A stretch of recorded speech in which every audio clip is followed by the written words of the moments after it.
Well, a very good morning to all of you, or good afternoon, good evening, I think has become our new customary Zoom greeting to all the participants joining us here today. It's really a pleasure to virtually be with you, and I hope we can do that in person very soon as well.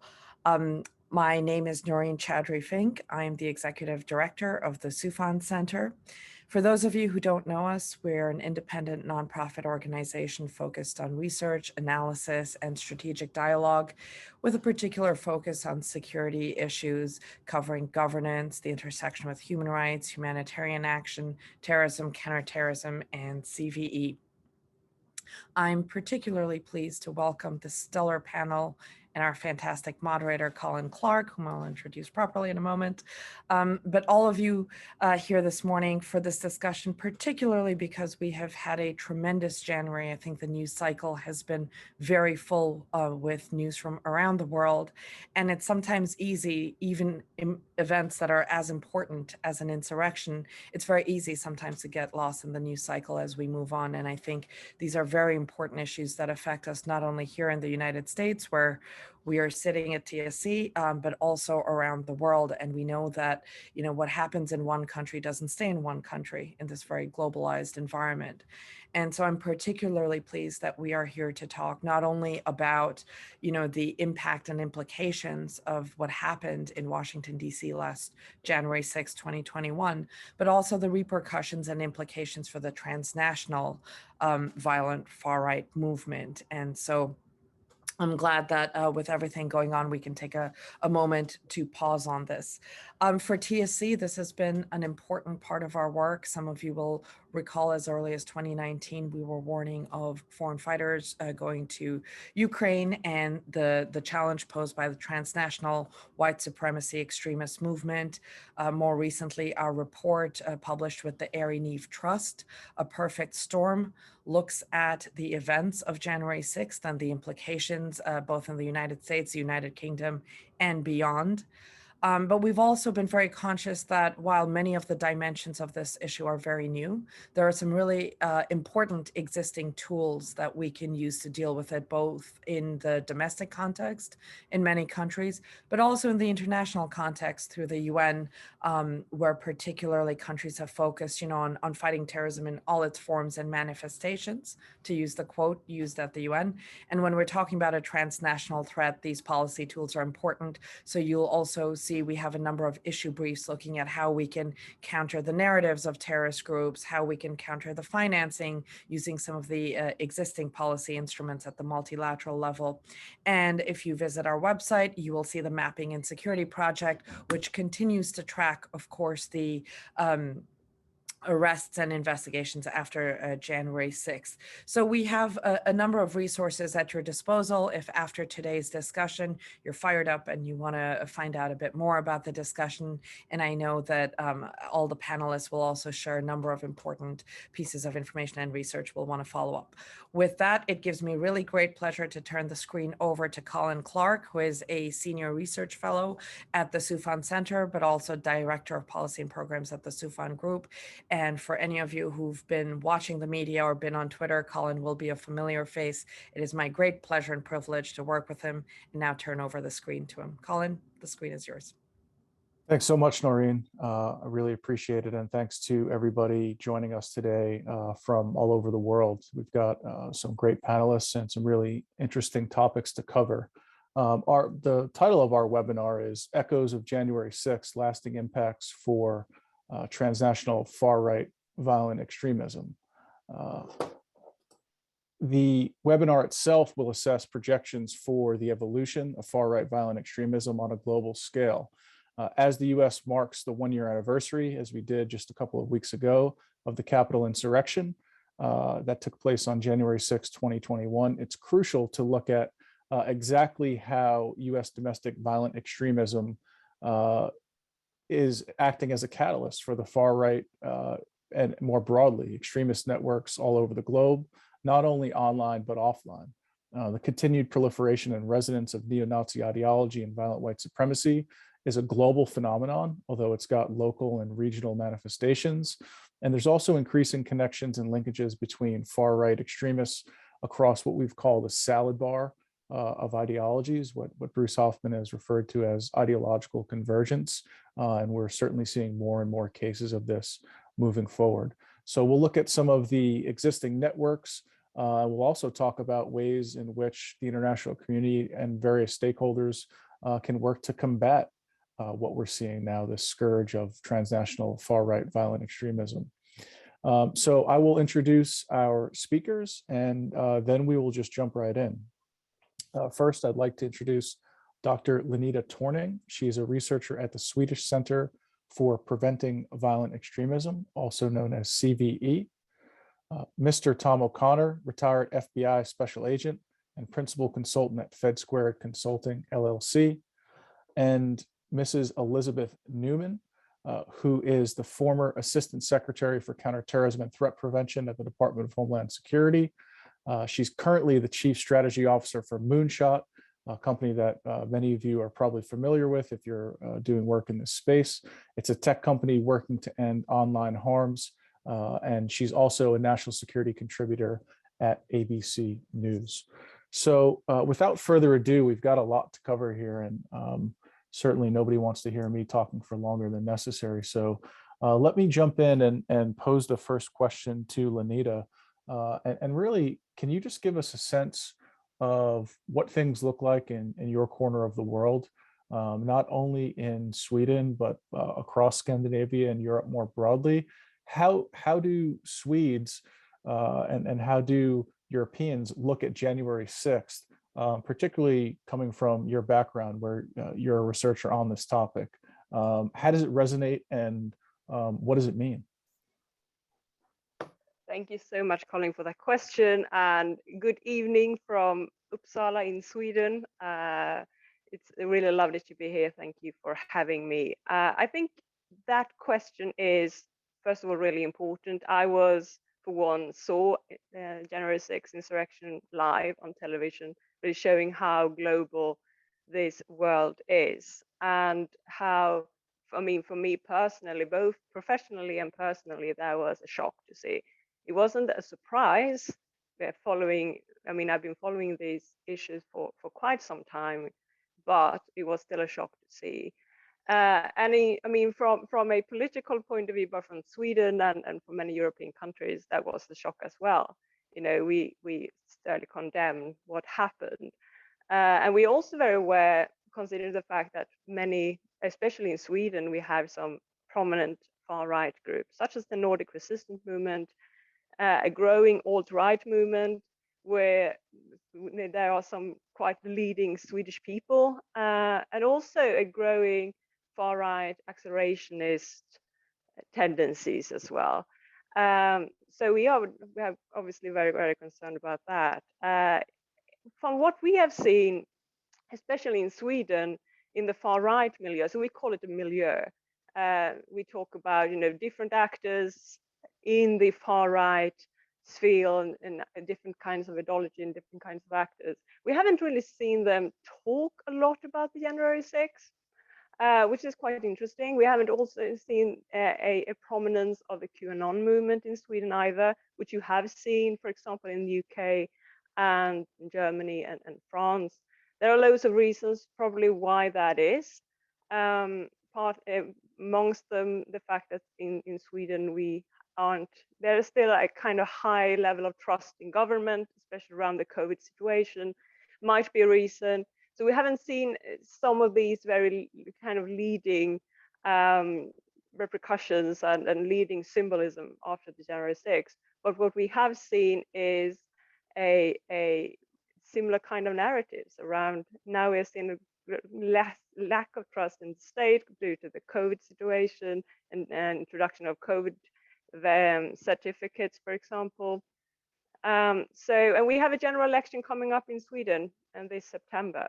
But from what we have seen, there haven't been really a rally to storm the Swedish parliament or similar kind of buildings, which is interesting. And you have seen that in the UK, for example, not to storm a building, but discussion about rigged elections. We haven't seen that in Sweden. Could possibly be because we haven't had any general elections in Sweden during that time. We will in September. So we are waiting for that. But what we have seen is a growing sense of conspiracy theories around the COVID-19 situation. In this Saturday, we had a kind of big demonstration against COVID certificates, where far-right groups were present. So you can see a similar kind of anti-lockdown, anti-vaxxer kind of conspiracy theories, but not really around the January 6th, which is quite interesting. It's very interesting. I just had a piece in the LA Times about a week or two ago looking at the kind of convergence, not only here in the United States, but also in Europe and in the UK and the Netherlands and Germany in particular. We're seeing some of this in Australia, of anti-vaxxer rallies, anti-lockdown mandates, and anti-government extremism. And I think, the pandemic has really, it's caused so much change at such a fast pace that it's really not possible to kind of digest this all. I think there are things that are really happening that even social scientists that study this for a living can't quite grasp and wrap our arms around. One thing that you said that stuck with me was that Sweden has managed to avoid some of the growth of QAnon and other kind of more conspiracy-minded. I don't even like calling them theories, but conspiratorial thinking. And so I want to turn to Elizabeth a little bit, and what role does truth or lack thereof and disinformation play in a lot of what we're seeing today, not only in the US, but transnationally? I think this is one of the hardest parts. As a security professional, you come to a problem that we saw building in 2020. We saw manifest on January 6th. It is different than our traditional violent extremist movements. They were there. They are taking advantage of it. They're recruiting from it. But the problem that we have domestically is so much broader than just the extremist movements that we were worried about 2 or 3 years ago. And at the crux of it is that we have parts of our society that don't agree on what truth is. When you have such a epistemological crisis, it's not something that the traditional security tools can fix. It is not that there aren't things that can be done to from a security standpoint to try to almost like try to tamp down on the possibility of violence. That is good, but Dave Troy has this metaphor that I've kind of latched onto, that disinformation, or just this fact that our society is operating in 2 different realms of truth, is like a forest fire. So you need to put the forest fire out. And I think we've been trying to do that for 2 years, and arguably not very well, since at least from a polling perspective, we still have a sizable portion of the country that thinks that the election was stolen.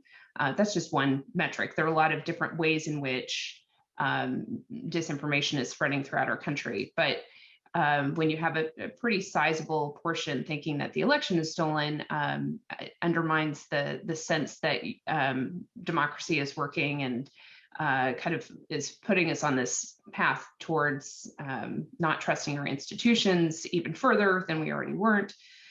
Anyway, when you think about, like, if we could somehow magically wave the magic wand and stop the forest fire, you've still got a burnt out forest, and that's our society. So we still have to then reseed, care and protect the saplings, and like it takes a very long time to grow trees. And that's why I love this metaphor. Like, even if somehow we could fix what is broken right now with the way that we have this information disorder, we could get everybody on the same page about what the facts are, you still have such a breakdown in the trust in our society that it's going to take us a long time to rebuild the forest, to rebuild a strong society that actually is capable of working together to find solutions to complex problems.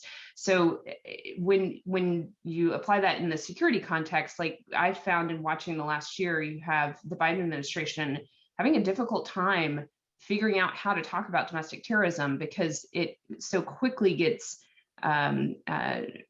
taken, mislabeled, misinterpreted, and then turns into the other echo chamber that your government is out to get you. If you are a Republican, you're a domestic terrorist. If you are a member of the military, you are a domestic terrorist. I mean, these are things that have been said, granted by opinion commentators, but said on major cable news networks.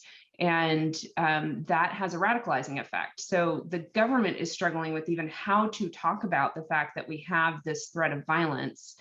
And meanwhile, I think we're, from a polarization standpoint, worse off than we were even a year ago. I think unquestionably we're worse off than a year ago. It's hard to quantify this, and I'm sure there's studies that are in process, right? But it's a feeling that you get. That you feel this kind of record level of partisanship and hyperpolarization.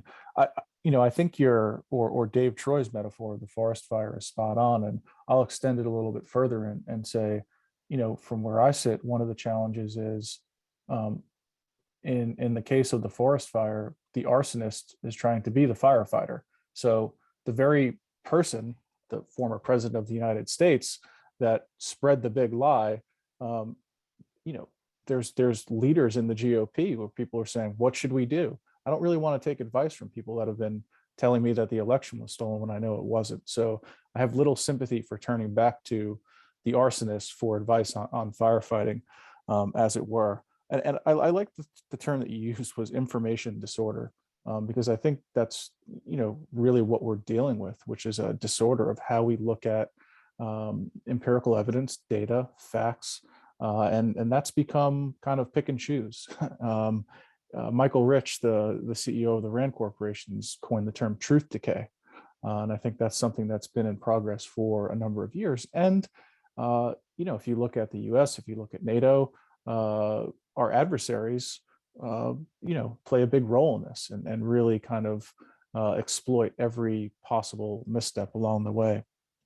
Tom, I want to turn to you and get a sense of, you spent your career working on domestic terrorism cases. It's now become, the flavor of the month, and everybody is now looking at this. What, in your opinion, is missing in our current approach? And what can we do, not only in the US, but kind of taking a step back and looking globally, what can we do to make some progress here in the fight against far-right violent extremism? Well, thanks, Colin. Thanks for having me in this forum. I think that we have to look at domestic terrorism, domestic violent extremists overall as something that is not, as we say, is the flavor of the day, or the what people are talking about now. But this is not something new. This has been something, as you said, my career, 23 years in the Bureau, working domestic violent extremists, both right and left, and special interests. And the interesting part is what we're seeing today is, it clearly on January 6th showed itself as something that was, much larger than it was in the 80s and 90s. But we have to realize that what happened in the 60s and 70s, when the left-wing violent extremists, the Weather Underground, were bombing places and police stations, that caused a response from the right. And after the Vietnam War, we saw people, because now we're talking about these one-off military law enforcement connections. That has been something that has been a recruitment tactic of these groups for the entirety of what they've been recruiting. They're trying to get people with a skill set. So that's nothing new. After the Vietnam War, we saw people that were fighting in foreign lands in Central America to fight communism. And if you look at the personal grievances, which is what you need to get people to the point where they're going to use violence, you have to have a personal grievance and then start ticking off what the things are that are pushing them over that edge. Today, we have those same personal grievances. You have an economy that, if you're not already in the market, the economy is generally having a tough time. We have prices rising, gas rising, all of these things that people are taking and having difficulty living their lives. So there's your personal grievance. Once, who do you blame for that? You blame the government. And then, as you're going through that, you have, just more of now we have the same push with the anti-communists. So we're seeing the extremes of the right calling the extremes of the left communists. So they're again fighting the communist scourge on the United States. So it is a reinvention. The only difference I see now is you're adding the social media and the ability to get people to pay attention to whatever the echo chamber is you want it to be, in masses. So in 2017, when the Charlottesville event took place, I think one of the most important things that needs to be looked at from that event was the night before the actual events where Heather Heyer was killed by a right-wing extremist. There was the rally at the University of Virginia. And that was a signal to many of us working in this realm that this is the ability to social media and get people to respond. When you have hundreds of people showing up and carrying torches and marching through a college campus saying, Russia is our friend, Jews will not replace us, fire up the ovens, boys. That in 2017 really should have been a wake-up call. And unfortunately, it really wasn't for overall in the United States. Law enforcement, the FBI has been working these issues for the duration. The support by the overall US government for the domestic terrorism fight has clearly been a second tier priority because 9/11 took place and we really got our butts handed to us and 3,000 people were killed and the shift went to international terrorism. The domestic terrorism issues were still there. They just didn't have the support. I mean, if you look at it, we talk about this frequently, but the definition of domestic terrorism, the use of force or violence, intimidate or coerce a civilian population, or influence the policy of a government. A perfect definition for domestic terrorism, but there is no penalty which goes along with that. So we need to take it seriously. We need to address the issues. And as the other speakers both said, this is not something that's going to go away tomorrow. It is something that is going to be here, and we need to work on it long term, more than just the law enforcement aspect. Yeah, I agree with you, and a lot of what you said. And I think also we tend to like to wrap things in very nice, neat categories. This is domestic terrorism, this is international terrorism. But the whole genesis of this webinar is that actually the lines are being blurred, and it's not so easy to say one thing's domestic, one thing's international. Frankly, very few parts of our lives can be categorized like that anymore because of globalization, because everything, what's the famous saying, all politics is local. But I'd add a caveat to that, and I'd say all conflict is global. And so when you see something happening between Russia and Ukraine, that actually impacts far-right extremists all around the world that are now mobilizing, that are now keeping an eye on that conflict, that may very well seek to travel to that conflict zone as they have in the past. This is an issue at the Soufan Center that we've covered quite extensively over the last several years. Before I turn to one of the other panelists, Tom, I just want to follow up on something you said. You talked at length about Charlottesville, and I remember thinking how disturbing that was to see. I've spent some time in Charlottesville. It's a beautiful part of Virginia.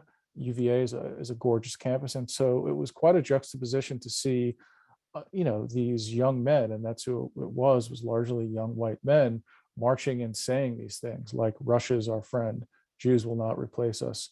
And I think even for someone like me that studies extremism, I was a bit caught off guard because of, I don't know what in my head I was picturing, right? But these, were largely could be someone from anywhere USA. These are our neighbors. These are our relatives, our friends, our coworkers, right? And so to see the groundswell of support was quite jarring. You said that Charlottesville wasn't a wake-up call, and I agree. Why not? What prevented that from being the wake-up call that it should have been? Well, I think when you talk about Charlottesville, you need to look back and see how did we get to the point where Charlottesville was able to take place. And I think you look at the alt-right, Richard Spencer, the leader of the alt-right at the time, was going around to universities and colleges in the United States and speaking about white nationalism, the white ethno-state, and all of these things, and really getting groups to show up, young white males predominantly, to show up at these meetings. And there was the counter protests that went along with that. All of that First Amendment protected activity. And there was violence associated with those events. And I don't know that that violence was taken as seriously as it should have been. The violence on the outside, on both the left and the right. And I think if you're looking to January 6th, and as all of us are on social media or on the news, you see every time you talk about January 6th, the response is, what about Antifa? And I don't think we can look at these events without actually saying there is something to that, all right? You can't just say, hey, you know what, January 6th was January 6th, and the left wing had nothing to do with any of this. If you look back during the riots that took place following the George Floyd murder, there was a great opportunity for law enforcement and government and the community to work together. But that extreme got in there and just caused havoc. And much of it is not to the rise of a federal violation. It is, vandalism, destruction. And I read somewhere that 14,000 people were arrested over that period of time. That's a lot of arrests. Then you see that many courts release people without charges. That causes the people who are leaning to the right to go even further to the right, because now what they believe and what they're hearing through social media and what they're hearing on cable news is coming true. The distrust of the government. So I think we need to look back to Richard Spencer and his program to recruit. I mean, that's the ability to get 800 young men to carry torches. And you also have to look at Spencer's connection to Russia, right? He had connections to a person called Putin's brain, and it's publicly been written about, Alexander Dugin, who was a regular on his website and his podcast.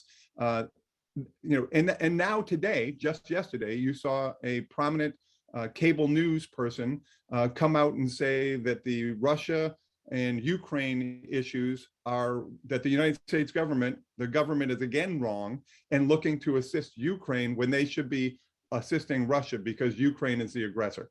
And that's one of the highest rated cable shows in the venue for that. So you need to look before Charlottesville, and then how did we get there? What were the influences? Who paid for 800 tiki torches? I can bet your butt it wasn't Richard Spencer. Okay, somebody with some money came in and assisted, and likely potential is for overseas money coming in to assist with that stuff. And so there are so many issues with how we got to where we are today, and I think if we look at just a news cycle, what it is that's being said in the news is just inflaming both sides of the coin, and it needs to be taken very seriously. And how we got here is a story for weeks of discussion. Yeah, well said. Well said. A lot to unpack there, and I want to come back to some of that during Q&A. And as someone that's been speaking about far-right extremism and really terrorism more broadly, I've gotten the "what about Antifa" question more times than I'd like to remember. Although I do make the caveat that walking into the Tree of Life and murdering innocent worshipers is a little bit different than breaking the window at Starbucks. So let's not put these on the same level, but at the same time still take the threat from vandalism and crime. And I'm accused of being oh, you're just a left-wing apologist. I have no dog in the fight. I study terrorism and counterterrorism. That's what I want to prevent. Colin, you're 1,000% right on the Tree of Life. I mean, you know my history. I worked the crime scene at the Tree of Life. I spent the first day in the morgue working with the victims. I understand it. I get it. If you look at the causation that put Bowers to do what he did, it was the immigration, it was the border issues, it was anti-Semitic views that the Jews were running a caravan across the border. It all comes back to the same topics. It's just who is going to take it to that extreme, and those are the people we really need to be keying on. Yeah, 100% agree. And many of those who know me know that that attack in particular, was hit close to home as I was living in the neighborhood, Squirrel Hill at the time. And my wife was at the hospital as a nurse receiving some of the victims as they came in. Let me turn to Lenita because I want to get a sense from you. We talked about, how we got to, in some sense, where we are here in the United States. What about a group like the Nordic Resistance Movement, NRM? How do you get to that place? And what is the sense from governments in Northern Europe? Do they see NRM as a significant threat? Is it dismissed? Is there the same kind of moralizing of, well, don't talk about far right, what about jihadis? That's the real threat. How is it perceived there? Because there's been discussions here with policymakers and others about following a similar path with NRM that we've done with the Russian Imperial Movement, or RIM, which is listing the group as a specially designated global terrorist entity. And I think there's a lot of evidence that points in that direction that it could qualify. But I'd like to get your take of how NRM in particular is viewed and how you see it as kind of operating transnationally, if you do. Yes, of course. Nordic resistance movement is a result of a long tradition of far-right groups and parties in Sweden. So we have around, you often say that the neo-Nazi movement, fascist movement celebrates its 90-year birthday or something like that. So we have a kind of a long history of different groups. So the Nordic resistance movement was formed in 1997. It emerged from a kind of a decentralized white power movement that emerged in Sweden in the 80s and 90s, and really centralized this kind of a heterogeneous movement milieu into one central group. And since then, it began as the Swedish resistance movement in 1997, and then in 2016, it became the Nordic resistance movement. And it is your classic strictly organized neo-Nazi organization. So it has a clear leadership. It is often described as pan-Scandinavia. It's actually pan-Nordic. So Scandinavia is Sweden, Norway, and Denmark. Nordic countries also include Finland and Iceland. And it is banned now in Finland because of its embrace of violence, promoting violence, and also incitement against ethnic groups. It's not banned in Sweden, it's not banned in Norway, Denmark, and Iceland. It has small affiliates in Norway and Denmark and Iceland, and the stronghold and leadership is in Sweden. So that is a kind of a history of how the Nordic resistance movement emerged. And it still is the clear actor on the white supremacy scene in Sweden. It is the most visible actor, but as many other organizations, it has gotten competitions from a more of a heterogeneous far-right milieu in Sweden. As I mentioned, the alt-right, I heard you mention Richard Spencer. There were actually several Swedes in the United Right rally in Charlottesville, come from the alt-right. And that is competition for the Nordic resistance movement, and they don't really like that kind of change. They want to be the organized, the only actor, the unifying actor in the far-right milieu in Sweden. But because of these changes in the milieu, the new actors, they are no longer considered a threat by the security service in Sweden as a threat to democracy. They are still making trouble on the local level, but are not really considered as a valid, credible threat against democracy for Sweden on the national level. However, that might change. The most of the major threat comes from lone actors, such as far-right accelerationists, for example. There you can see, and many of the attacks in Sweden have been carried out by people who either are rogue members of the Nordic resistance movement, such as the bombing of the refugee camps, and the far right office that you may have read about. People have been trained by the Russian imperial movement, for example. It's quite an interesting relationship between how the Nordic resistance movement's leadership see the Russian imperial movement. They were reacted quite strongly when it was that the Russian imperial movement was banned and considered a terrorist organization by the Department of State in the United States. They reacted quite strongly they denied these kind of close ties. But as a threat, it's not really, Nordic resistance movement is not really considered as a major terror threat. It is because they try to refrain from the use of violence because they want to protect the organization. So the main threat comes from lone actors, if you ask the security and intelligence service. And I think that really goes is quite a similar approach, especially in Scandinavia. That doesn't mean that the Nordic resistance movement might not be a threat in the future. They are not just considered the major threat against democracy in Sweden right now. Very interesting. I keep picking up on this phrase that you're using, which is a threat against democracy.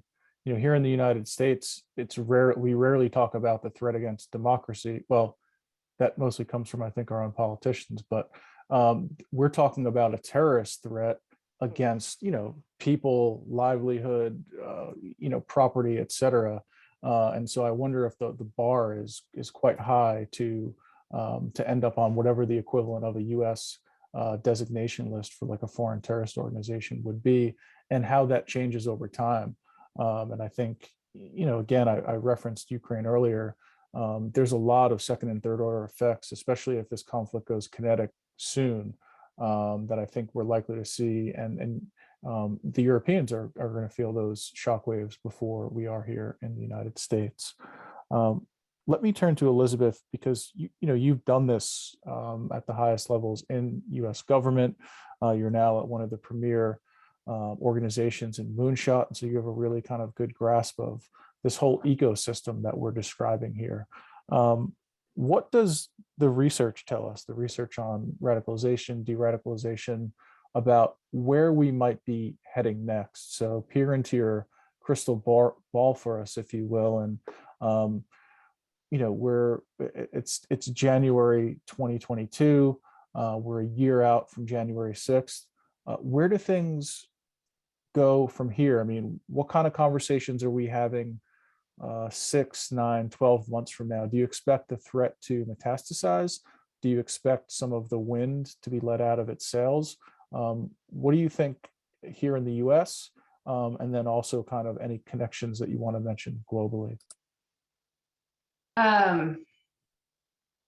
I will be one of the first, and I think I've seen several people say this. Colin, you may have even said this. I was expecting more attacks last year. I was as well. So there's like a sense of relief that did not manifest, and also a sense of puzzlement as to why it didn't. I had hope a year ago, though I think a year ago to the day, my hope was starting to diminish. But I had hope in the immediate aftermath of January 6th that you would have part of that echo chamber bubble burst on the right that would reduce the vulnerable. And you asked about radicalization. This is just a product of when I really dug into the latest research, was when I went back to DHS in 2017. I had served in the White House Homeland Security Council under Bush, doing counterterrorism from that homeland perspective. Like, what are the tools that law enforcement need in order to detect a complex coordinated attack like 9/11? So to go from that, and then I was in, out in the country with not like rural, but like out in the United States with my family. We moved around a lot, come back to DC after about a 6-year hiatus. And I'm digging back in, and it's maybe that gap helped me see, wow, there's been a big shift in the way that we think of why somebody joins a terrorist movement. And we asked RAND to do a study for us at DHS because there was clearly a realization in the intelligence community and the counterterrorism community. We were 15 years in post 9/11, and we had more terrorists globally than that day and in 2017 than we did on 9/11. So while we had protected ourselves from another 9/11, which is great, I don't know that we could say that we were winning. Now, at the time, ISIS was still very much top of mind. That's what we were focused on. But even as we were able to kind of defeat the caliphate and kind of push, obviously, ISIS is back in the news this week, so we can't say that they're gone, but push them back to the edges. It's still factual that there are still more terrorists today than there were on 9/11. So there was this kind of thirst for, we got to be doing something more. We got to move upstream before they radicalize. How do they radicalize? What does this look like? So we asked RAND to do a study. They put out a very simple graphic that they heavily caveat, like, this is an oversimplification of how one might radicalize, but they designed it intentionally for a policymaker, for a program person to look at and say, okay, when somebody is at this phase, these are the types of programs, or these are the types of policies, or these are the entities in society that should be engaging with that person. When they're way over here, this is where, you know, these other tools need to come into play. So its purpose was to help us figure out, one, that most of our resources were going to right before an attack would happen. So we called prevention that law enforcement capability set that would detect that a threat was imminent and be able to disrupt it. So it's your investigatory tools in the criminal justice system. Hugely important, but the law enforcement community was telling us, like, there's too much. We can't handle all of the tips and leads we're getting. We're doing a better job of generating those tips and leads, and now we can't manage how many we have, especially, and you have case after case in the United States of this, people getting a family member, a friend, notifying law enforcement, I'm concerned about so-and-so. I think they might be planning something. Law enforcement doesn't knock and talk. There's nothing they can do from a criminal justice perspective. They have not committed a crime.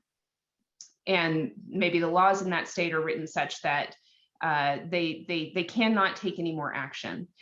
And lo and behold, a few days later, a month later, a year later, that individual goes and kills people.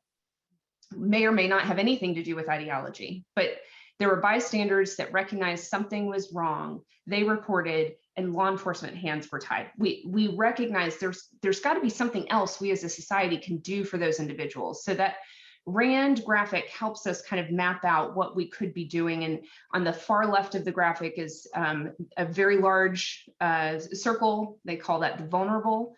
In the middle is what they would call radicalized. These are individuals that believe that violence could be justified for whatever their cause is, but they haven't taken any sort of criminal action steps to actually mobilize to violence. Then you have the mobilized to violence. So and the mobilized to violence is the smallest part of that graph, and that's where criminal justice and investigations and law enforcement tools, and if you're talking about overseas intelligence and military, super important in that space. And the United States spends trillions of dollars in this space. We spend, we did an estimate of maybe a couple $100,000 in the rest of the space. So we wrote a plan in 2019. It was part of the DHS Countering Terrorism Targeted Violence framework. It's one of the goals is prevention. We wrote it all out. The Biden administration has adopted it. And Congress has funded it, 1,200% increase. Now that 1,200% increase over 2 years is still like a couple $100,000 and some, a couple $1 million in grant funds. It's a drop in the bucket compared to what we spend on the other space. So one of the things that I would hope we would see, though I'm a little disheartened, and there are caveats here, like COVID really disrupted the government, like normal plans got shelved while we figured out how to function, how to do the basics. So I'm not trying to cast blame here, but DHS is not moving fast enough. They have the mandate, they have funding, and they're not hiring as fast as they need to. They're not getting people in the field. They're not educating state and local governments about what they need to be doing for prevention. Now, I know the people that are working this, because I helped stand up this office, they are working as hard as they can, but they're running into bureaucratic roadblocks. I really get frustrated given what we saw on January 6th, given what we had seen historically, like the data for the 5 years prior, massive increases in hate crimes, domestic terrorism, and just general violence. And we finally have come to a bipartisan agreement. Oh, we need to be investing in this other part of the process to help people that are, intervene with people that are radicalized and shore up vulnerabilities so that people won't radicalize. And it's getting stuck in bureaucracy. So I'm personally really frustrated by that. And it's when we have set these programs up, threat management, threat assessment, and the overall wraparound services that need to support that process, it takes about 5 years. So if you were to start it in every state this year, it's still 5 years before we start to see a return on that investment. So that's 5 years of family members and friends calling law enforcement. I'm concerned about so-and-so, law enforcement taking it seriously, investigating and realizing we don't have anything and we have nothing else we can do to help this individual. And so it's not every one of the people that get reported that actually go and do something. It's a very small percentage. But when you increase that overall size of vulnerable that we have done over the last 2 years, that total number of attacks are going to increase. It's a numbers game. So I do think we're going to see more attacks in the coming year. I unfortunately agree with you. And I was surprised too that we didn't. I think, globally, the UN has suggested that COVID's artificially suppressing some of the attacks in different parts of the world. And I also have written about, the state of the country right now. Americans are anxious, they're angry, they're well armed. And when things go back to normal, I think we're going to see a lot more soft targets that are, unfortunately, I hope I'm wrong, will be attacked. I want to ask a question that dovetails with exactly what you just said. And this comes from Mia Bloom, who's a world recognized terrorism expert. Tom, let me kick this to you. Mia says there still remains a massive black box between radicalization of belief and radical actions. How do we overcome the empirical reality that so few people ever act on radical beliefs? How do we stop conflating beliefs, which are legal, even if they might be unsavory, with actions, which are illegal? Can you help us kind of square that circle a little bit? And thank you to Mia for a great question. Yeah, and I thank Mia for the question, and I really thank you for throwing it to me, right? Great, thanks a lot. But honestly, I think it's super important because the stuff that is not illegal, that's not violence or other forms of illegal activity, is First Amendment protected in this realm, right? So to go stand up and yell and scream, I've said that the First Amendment protects the right to peacefully assemble. It doesn't mean it's quiet assembly, right? You can go stand and yell and scream, and that person is not a terrorist. Elizabeth was talking about what we call the concentric circles, right? So you have a much larger polarization in the United States on both the left and the right. And when you have that, you're going to have, my dog, of course, wants to voice her opinion on this too. But when you have your concentric circles and your base of people who have some thought towards that is larger, the people who support that radical ideology is larger. Those two things are not illegal. It's that person who's willing to take action. My concern, and I would also like to say, I'm very proud of my old squad for making over 725 arrests across the United States with other field offices. And that, I think, has made a difference in tamping down people willing to go forward to do something. But as we look at, we have not had the major attacks that many of us believed was going to take place because of the rhetoric and the push. The rhetoric is still there. All of the things that put this in place to begin with is still there. My concern is that one person sitting in their mother's basement who has been saying, nobody's doing anything, nobody's doing anything. I'm the only one that can do something. And that's when your lone actor, lone offender is the person who comes out and becomes the next Timothy McVeigh.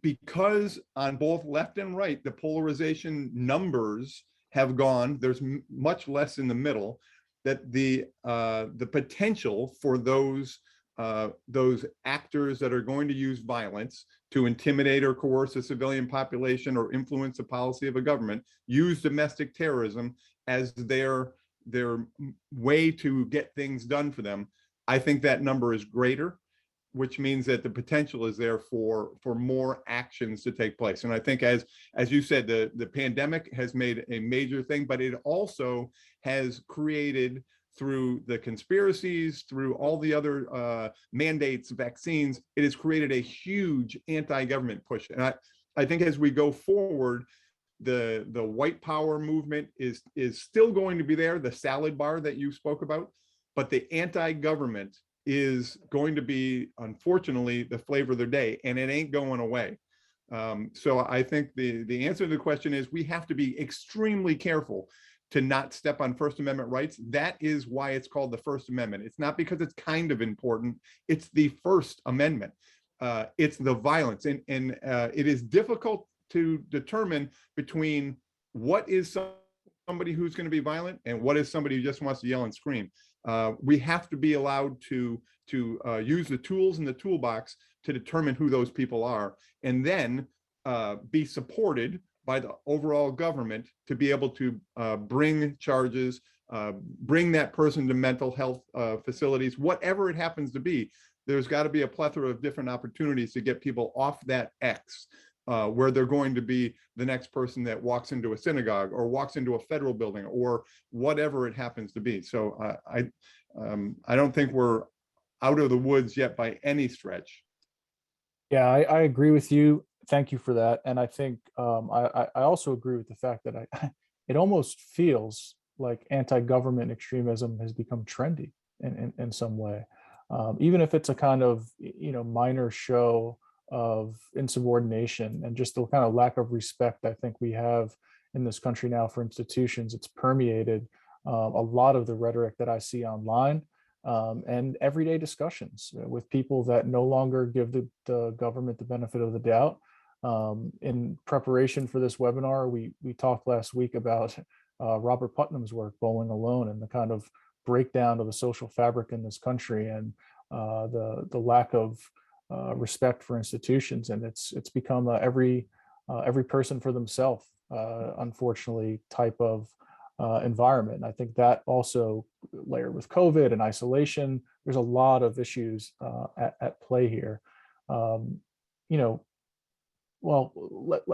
I'd like to go back into some of the audience questions as well, but I'm hearing a lot of the same things from folks not only in the U.S. but abroad. Let me ask this question for Lenita, but others please feel free to weigh in on this. And this comes from Louis Wasser, who is a research affiliate in the Department of Political Science at Yale University. And Louis asks, in what ways do the far-right violent extremists operating transnationally differ from and or mirror other transnational militant movements we've seen in the past, such as Takfiri jihadists engaged in transnational terrorism? So Lenita, can you talk to either some of the similarities that you've noticed, some of the differences that you've noticed? And then I think for our audience, more importantly, why does it matter? What can we do about it based on kind of what we've seen over the past 2 decades, where some would argue we were somewhat narrowly focused on combating jihadi groups strictly?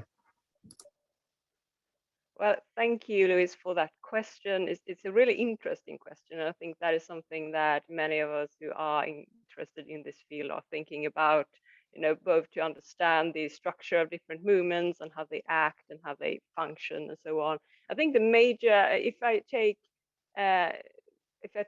for example, the Nordic resistance movement, or for that matter, the Swedish alt-right movement, I think the major difference between, for example, a jihadi movement and these movements are that they are thinking globally. They want to form these relations, with other organizations, like-minded organizations, particularly the Nordic resistance movement, are really looking into, finding friends in like-minded movements so they can support each other and so on. But the focus is still very local. The focus is always national. They talk about, I think it's really interesting to see how they are following, for example, that happens in the United States.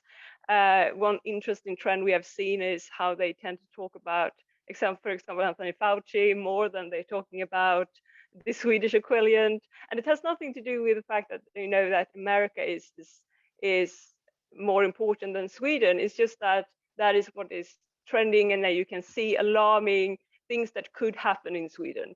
So we mentioned the Antifa question, for example. That is also something that is being discussed. This idea of Antifa protesters being dressed up as Trump supporters on January 6th, but they are not discussed so much that, oh, this could happen in Sweden, but more or less, okay, how can we learn from this and to see similar kind of tendencies in Sweden? So they are always coming back to local paradigms and local questions and issues. They have a very national focus. They are not interested in the Nordic resistance movement. They are interested in creating some kind of pan-Nordic superstate, national socialist superstate, but they're not really interested in taking over the whole world. They are interested in their own little bubble, their own local level, national level. So that is what if you compare it to Islamic State, for example, it has more of a global ambitions. I think that is a difference what I see in Sweden. When it comes to the alt-right, it's very similar. You can see similar struggles. You can see ideological inspirations and friendships and so on. But the focus is always how can we make Sweden work again. So that I think is the difference what I see compared to other transnational terrorist movement and such as the jihadi movement. Thank you. Yeah, and I think it's natural to look for points of comparison and divergence, right, between the two most significant threats that we've grappled with over the past 2 decades. I'll give a little bit of a teaser here. I'm finishing a piece right now with Jacob Ware from Council on Foreign Relations, where we're actually applying the near enemy, far enemy paradigm to the far right, to white supremacists and neo-Nazis. And we've got a piece coming out in Foreign Policy soon that'll look at that, how it's similar and in some ways how it's different than what the jihadis, how the jihadis looked at the world. Let me ask a question posed by Alan Luxembourg, formerly of FPRI. This one's a real pick-me-up. Alan asks, given Republican downplaying of January 6th, isn't the state of our democracy hopeless? And I will leave that open to anyone that wants to answer that. I like to think that our democracy is not hopeless, but maybe challenged. But happy to hear from any of the panelists that want to grapple with that, because I think, as much as I'm saying it's a really depressing question, it's a serious one that many people, including Alan, have asked. I'll take the bait. Sure. I was hoping you would. I've spent quite a few mornings and evenings in lament, which I think is a healthy practice. And I think if our society would do grieving better, we would all be healthier. I think there's a lot to be sad over the way that our country has handled things past 6, 7, 8 years. Arguably, I'm not suggesting things were better back then. I just mean there's been this particular reckoning and we've not handled it well. And I tend to be an optimist. I saw a question and earlier somebody mentioning that they're going into the field and it's kind of a dark field, and I would strongly encourage having an optimistic viewpoint of life outside of the study of terrorism, because it is a dark field, and we're kind of at a dark point in our history. I think that the way back requires focusing less on the headlines and less on what's going on nationally and more on what's going on in your local community. I'll go back to the metaphor. The forest has burned. We're trying to put it out, and there's a lot of efforts underway by lots of fascinating people who are trying to figure out how we do a better job of civic education and education at K through 12, so that they, the next generation is better capable of discerning truth. This is going to be even harder as technology advances and deep fakes become more common. So that's important. That doesn't solve our problem today. The evidence shows us that what moves somebody out of a radicalized viewpoint is not arguing them out of their ideology.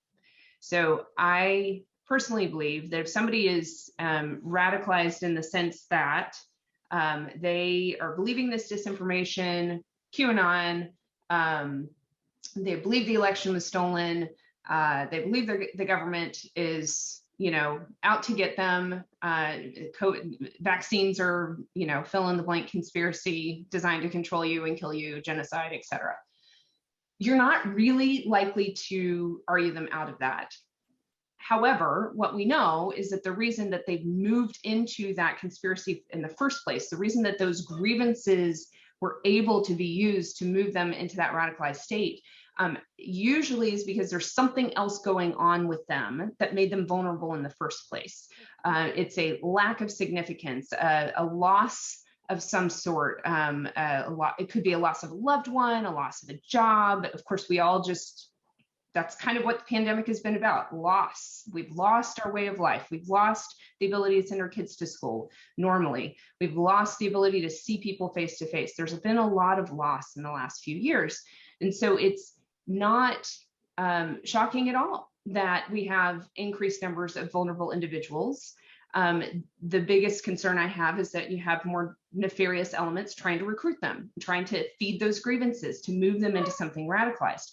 So I think there's two ways that we can help. One is recognize that the people that we often like to kind of lump together and say they're living in a different echo chamber, they don't know truth, view them with more empathy, view them as vulnerable.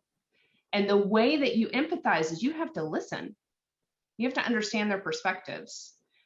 And Colin and I were talking about this before, our families of origin are in the parts of the country or a part of the country that are on that echo chamber. It gives me a natural,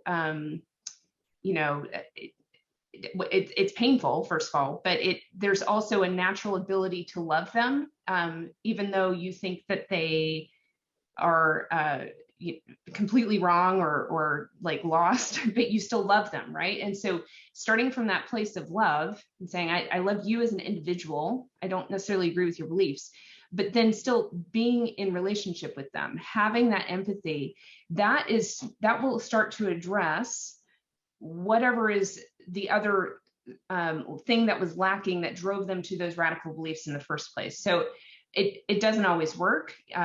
Interventions and de-radicalizing and disengagement is hard work. We're still trying to figure out what works, but we do know that arguing somebody out of their radicalized belief doesn't work. And the people that have disengaged have told us that somebody came alongside them and they started to understand that they could belong and be accepted and have significance outside of that belief, and it allowed them to walk away from the belief. So bringing it back to the stage of or the scale of democracy, we need a whole lot of people to do that one-on-one with people that they might disagree with. And it means you have to put the ideology aside and just, they're a human being. They have dignity and worth because they are a human being. And you might vehemently disagree with some of their beliefs, but the best thing you could do for our country right now is figure out how to be in relationship with the people that are in your local community and listen to them and empathize with them. That doesn't mean you have to agree with them. And it certainly doesn't mean you have to be complicit with anything that they're, doing wrong. But that if those of us that were actually concerned about the state of our country would actually do that very basic thing with the people that are in our lives organically, that would go a long way to helping our country. A lot of really, really good information there. In fact, when you started talking about loss as this theme, before you mentioned empathy, I jotted down a loss of empathy, because I see it and I feel it and I live it on a regular basis.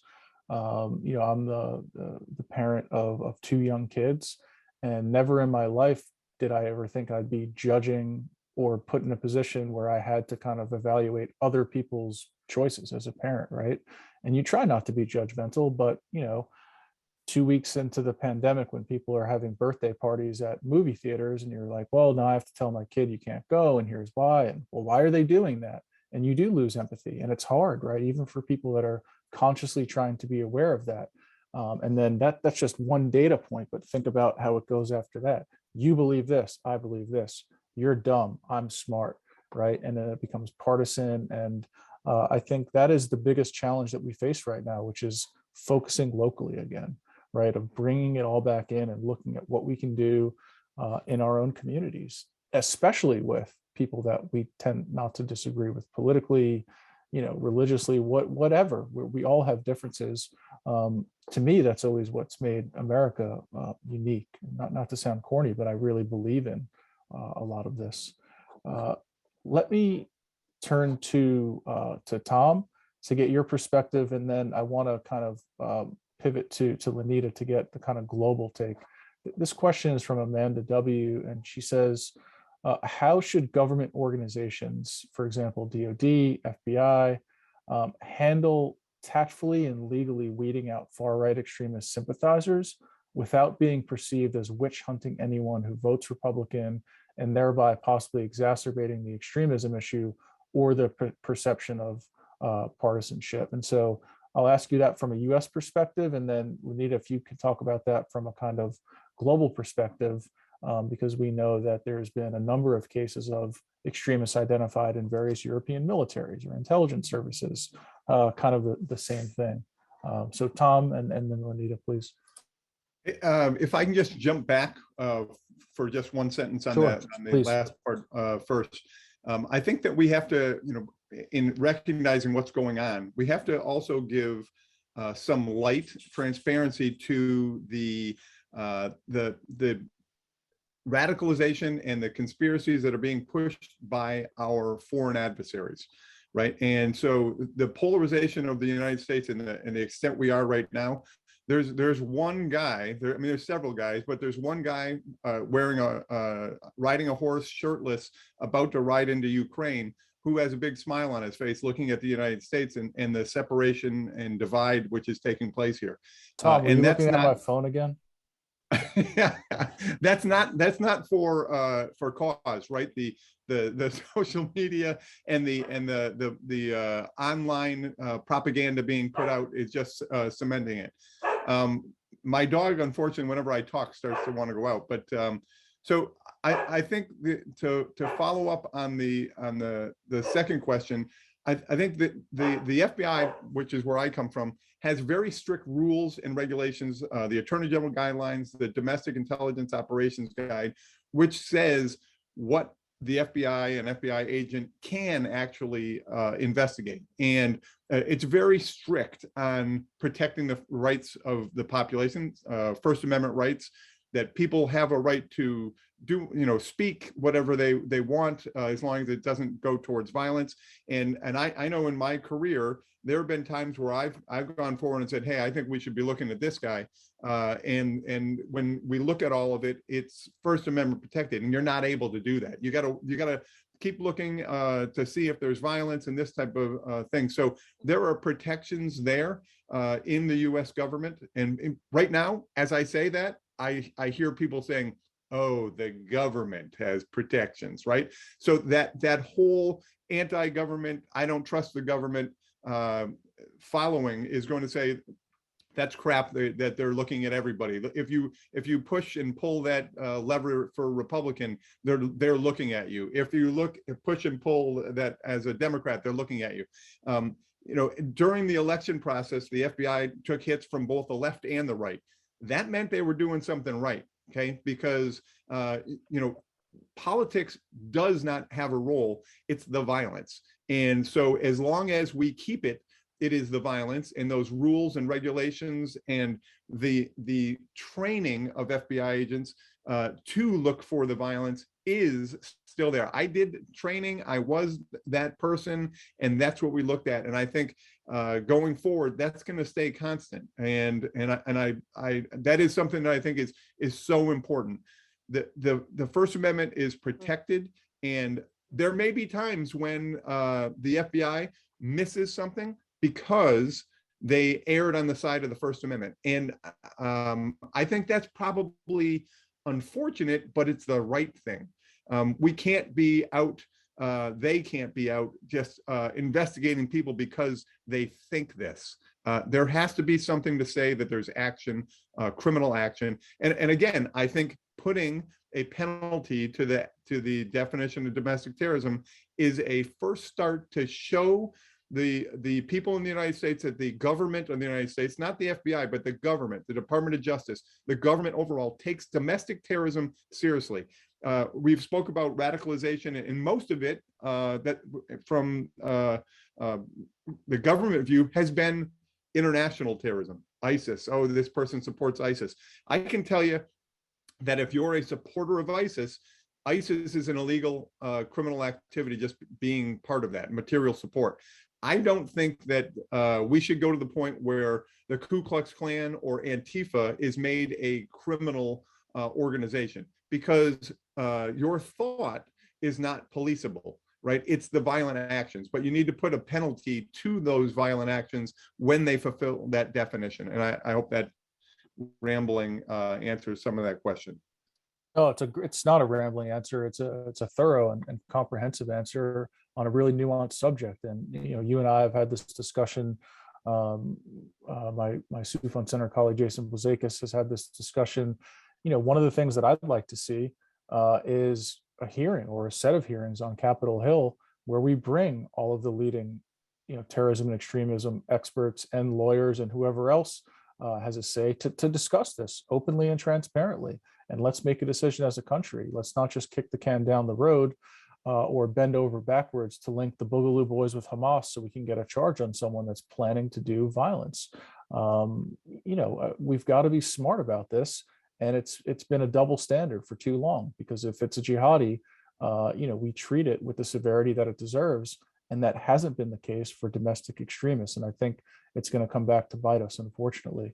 Let me take a step back and pivot to Lenita. And if you can give us a kind of sense, I know obviously different laws, between the countries, but from your perspective, how do you see this in terms of kind of, rooting out extremism without, doing more harm and alienating kind of certain aspects or sectors of society? Yeah, I mean, I can just echo what Tom just said. I mean, in Sweden, just as in the United States, freedom of expression is part of the constitution. It's part of the 4 fundamental laws in Sweden, which means that you are allowed to have extremist views. You are not allowed to act violently to pursue them, but you're allowed to have extremist views. And we should protect that right, even though we might not disagree. We might not agree, that's still important. And I think, I mean, looking at it globally, we have different jurisdictions. There are different opportunities for states to ban organizations, for example, such as in Finland or in Germany. In Sweden, we don't ban, for example, Nordic resistance movement. They are allowed to exist because they are allowed to believe in what they are believing in. Even in a democracy, you are allowed to have extremist views, but you are not allowed to act upon it. And that is where the most important thing comes in. How do we prevent people from acting upon these ideas? And this both touches upon more repressive actions and countering violent extremism, going into the police and security services, or the preventative work, which me and my colleagues are predominantly doing. How do we prevent people not necessarily to believe in a certain thing, but to act upon it. How do we understand where people come from? How do we have empathy, just as Elizabeth was saying? How do we try to understand the process behind radicalization? There we can work. We can't prevent people from believing in what they are believing.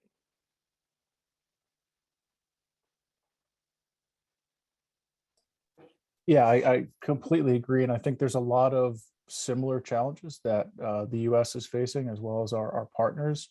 One of the things that we've looked at here is what impact designations have. And there's been a patchwork of designations even between Five Eyes countries. We're going to undertake similar research looking at the effectiveness of sanctions and how we might be a little bit more precise in how we apply sanctions going forward.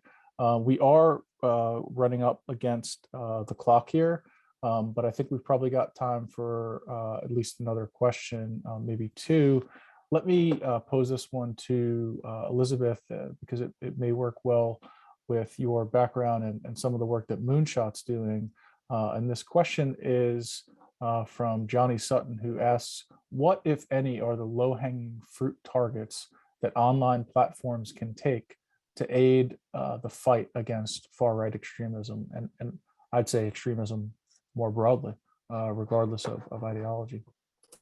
A lot of the low-hanging fruit's been done, right? And the Global Internet Forum to Counterterrorism has the major tech firms and a lot of the medium, well-intentioned tech firms that have joined them. That said, having watched the tech companies move through the process of kind of being loosely affiliated to like formally standing at the GIFCT, over the last, 4 or 5 years, there's a lot of talk and there's a lot of small movements forward. And I don't want to minimize that it's hard work that they're doing. It is. But given the resources that these technologies companies have, I think most of us in the counterterrorism community think that they could be doing more. So you've had the tech firms up on the Hill quite a lot this last year. You had the leaks from Facebook about their own research and how you could set up an account with certain demographic profile and not touch it and come back 2 weeks later and you were being offered QAnon, you were being offered Russian troll, generated disinformation. And so clearly we've got an algorithmic problem at Facebook. And those that work there, I mean, there's like a mass exodus of Facebook employees because their corporate culture is just one of not actually being serious about the problem. There's a lot of lip service. There's not a lot of action to really start to address some of the challenges that they have with that. Take terrorism out of it, the Instagram problem and the role that is, the effect that is having on young girls. There is a lack of social responsibility from some of these firms, and their answer seems to be, well, the government needs to regulate us. Well, Congress can't seem to pass even the basics of like funding our government. Like the Department of Homeland Security still doesn't have their budget for this year. It's a pretty heavy lift. So it's kind of a cute answer. Well, you really should regulate us. And they very well know that that's going to take a long time. So in the meantime, they're making millions of dollars saying that they can't do anything of it. So I've been circumspect in the past about talking about some of the tech firms, but I think given the evidence that's come out about Facebook and their knowledge of the problem and their lack of fixing it is, my patience is worn out. Leaves a lot to be desired. Yeah. On the other side of the moonshot side of the equation, what we are trying to do is figure out if you have strong offline prevention capability, which is not a given yet in the United States, but let's pretend in a future 5 years from now, every state, every major urban area has a threat assessment, threat management program that works in the non-law enforcement space. So you're not dealing with criminal justice law, you're dealing with this more in a public health perspective. So you're trying to address the health of the individual by intervening earlier in the process. We think that there should be an online complement to any offline prevention, because most radicalization is occurring online. So if you can intervene earlier in the process, that is more likely to have a more successful either de-radicalization effect or just preventing the radicalization from occurring in the first place. And we, in certain companies that we work with, I can't name names, there are tech firms that are very interested in working with us to do that. So there are some firms that are working with us on that low-hanging fruit of how do we equip their services to be able to intervene quicker. Again, it's not compulsory. It is up to the user choosing to click on certain offerings that are being offered instead of what they might be searching for.